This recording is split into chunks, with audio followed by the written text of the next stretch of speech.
We met at a rally. Mama always said that church was the best place to meet a man, but I was sure that he had strong religious convictions. He was on the right side of the picket lines, after all. I figured that anybody willing to stand up to those goddamn harlots must be a man of the Lord.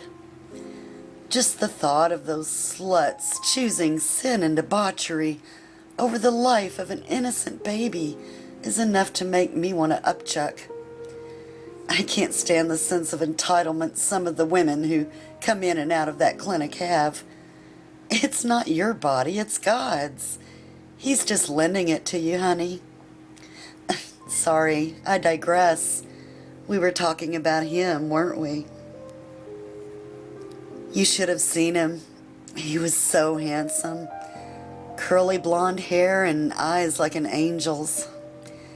You could hear the passion in his voice every time one of those little whores walked by on their way into that slaughterhouse.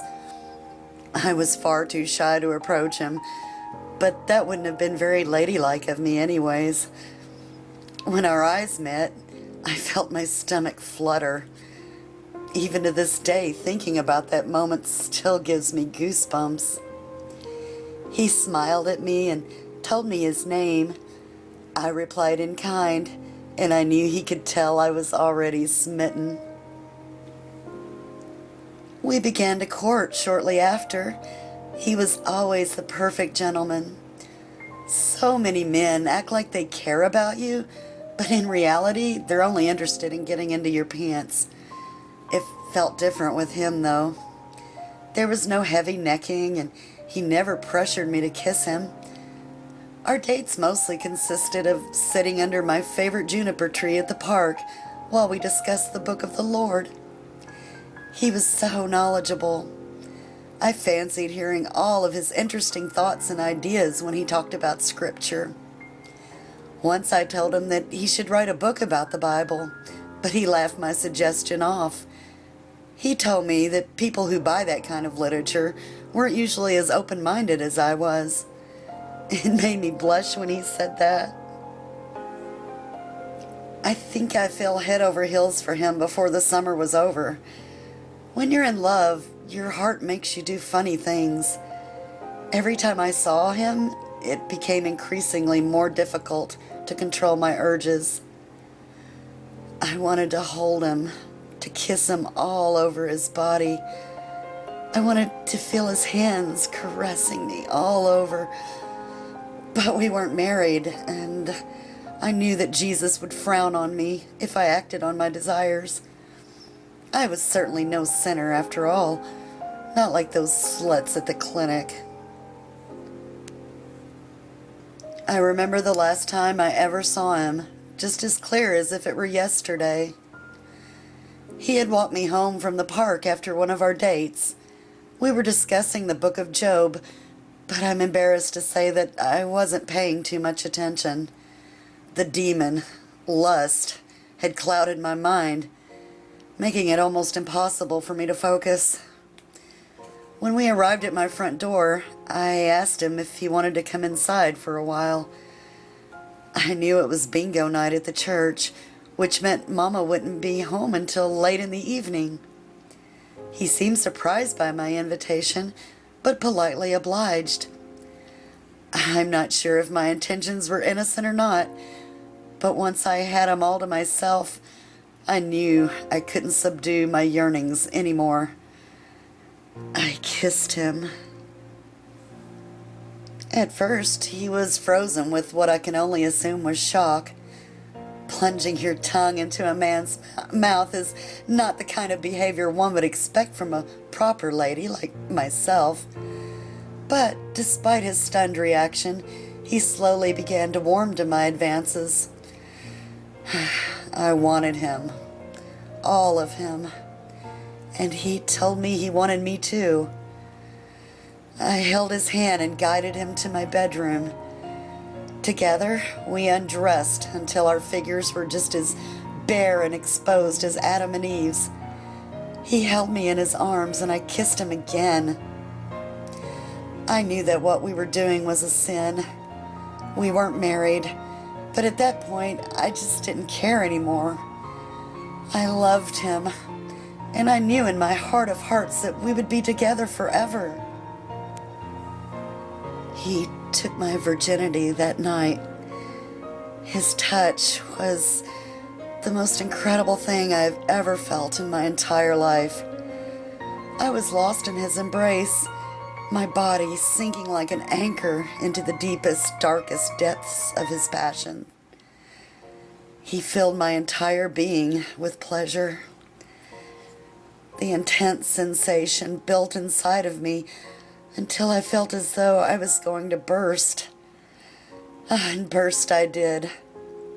Our love erupted that night into a carnal, hedonistic explosion of sexual gratification.